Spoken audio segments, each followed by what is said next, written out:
বছরের শুরুতে সাবেক নানা সমস্যার মুখোমুখি হন মাথায় টিউমার হয়েছে।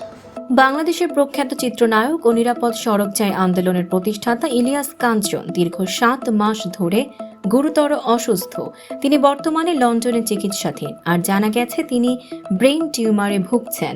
বুধবার নিশ্চর এক সংবাদ সম্মেলনে কানাডা থেকে ভার্চুয়ালি বক্তব্য দেন ইলিয়াস কাঞ্চনের ছেলে মিরাজুল মঈন জয়। তিনি জানান, এবছরের শুরু থেকেই বাবার শারীরিক অবস্থা খারাপ হতে থাকে। কথা বলার সময় হঠাৎ আটকে যাওয়া, স্মৃতিশক্তি হ্রাস পাওয়ার মতো জটিলতা দেখা দেয়। গত 9 এপ্রিল তাকে ঢাকার আনোয়ার খান মডার্ন হাসপাতালে ভর্তি করা হয়। টানা 6 ঘন্টার পরীক্ষা শেষে মাথার এমআরআই করানো হয়। 2 দিন পর রিপোর্টে ধরা পড়ে ব্রেন টিউমার। পরে 13 এপ্রিল আগারগাঁওয়ের ন্যাশনাল ইনস্টিটিউট অব নিউরো সায়েন্সের বিশেষজ্ঞ বোর্ড জানায়, টিউমারটি মস্তিষ্কের গভীর ও সংবেদনশীল স্থানে থাকায় অপারেশন অত্যন্ত ঝুঁকিপূর্ণ। ডাক্তারদের পরামর্শে উন্নত চিকিৎসার জন্য 26 এপ্রিল লন্ডনে নেওয়া হয় কাঞ্চনকে। হার্লি স্ট্রিট ক্লিনিকে নিউরোসার্জনদের অধীনে চিকিৎসা শুরু হয়। দীর্ঘ পরীক্ষার পর গত 5 আগস্ট লন্ডনের উইলিংটন হাসপাতালে প্রখ্যাত নিউরোসার্জন প্রফেসর ডিমিট্রিয়াসের নেতৃত্বে তার ব্রেন সার্জারি সম্পন্ন হয়।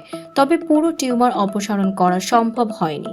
আংশিক অপসারণের পর বাকিটা রেডিয়েশন ও কেমোথেরাপির মাধ্যমে নিষ্ক্রিয় করার পরিকল্পনা নেওয়া হয়। আগামী কয়েকদিনের মধ্যেই শুরু হবে 6 সপ্তাহ ব্যাপী রেডিয়েশন ও কেমোথেরাপি। সপ্তাহে 5 দিন করে মোট 30 দিন এই চিকিৎসা চলবে।